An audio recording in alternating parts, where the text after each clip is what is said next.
आणि बातमी विधान परिषद निवडणूक निकालासंदर्भात नांदेड हिंगोलीच्या राजकारणामध्ये मोठा ट्विस्ट आज पाहायला मिळाला।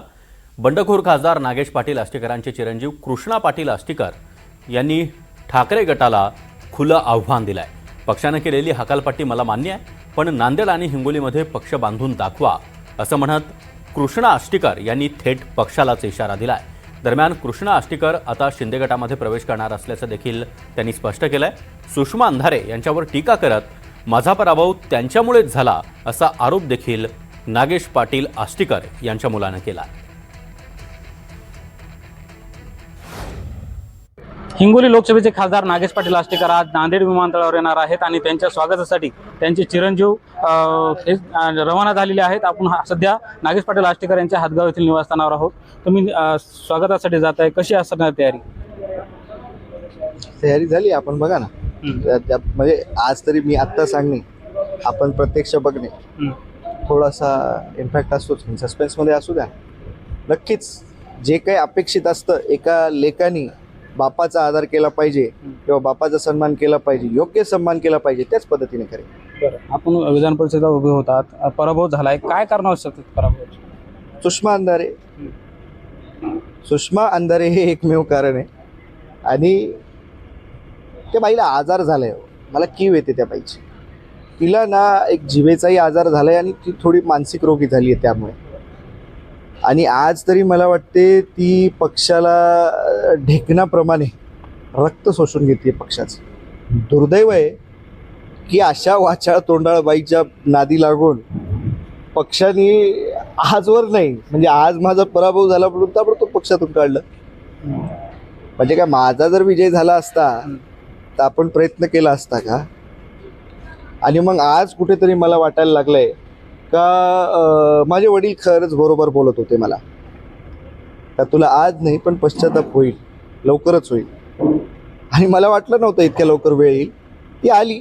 आणि ठीक आहे, ते म्हणतात ना, वडील कधी चुकीचा सल्ला देत नसतो, आज या गोष्टीचा प्रत्यय आला मला। जेव्हा खासदार साहेब शिवसेनेमध्ये गेले तेव्हा तुम्हाला या संदर्भात सांगितलं होतं का? काय सांगितलं तुम्हाला साहेब? नाही, माझं खरंच मी आपल्याला माध्यमातून सांगू इच्छितो, खरंच बोलणं झालेलं नव्हतं।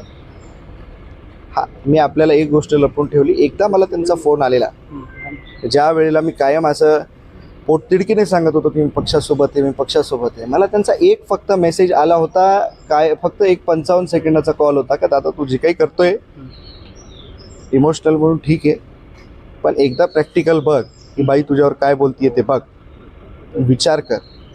साहेब एकदाही तुझी बाजू मांडून धरले असते ना तर स्वागत केलं असतं तुझं, पण कुठल्याच पक्षाच्या कुठल्याच नेत्याने एक मिलिंद नार्वेकर साहेब सोडून कोणीच फोन करायचा प्रयत्न केला नाही, कोणीही बोलायचा प्रयत्न केला नाही। मग कुठंतरी आज मला वाटायला लागलंय का ही हिंदू विरोधी बाई, मराठा विरोधी बाई जर का शिवसेना उद्धव बाळासाहेब ठाकरे हे पक्ष चालवत असेल, पक्ष प्रमुख हिच्या पुढे जात नसतील, आदित्य साहेब हिच्या पुढे जात नसतील, अशा भांडगुळांसोबत काम करण्यापेक्षा कुठेतरी दुसरीकडे विचार केलेला बरा, असं मला वाटतं। आज पराभव झालाय, आता या पुढची राजकीय रणनीती कशी असणार आहे? तुमचं जे ते ठाकरे गटाकडून जे ते पक्षातून हकालपट्टी करण्यात आलेली आहे, हो ठीक आहे ना, मान्य आहे ना मला, ती हकालपट्टी मान्य।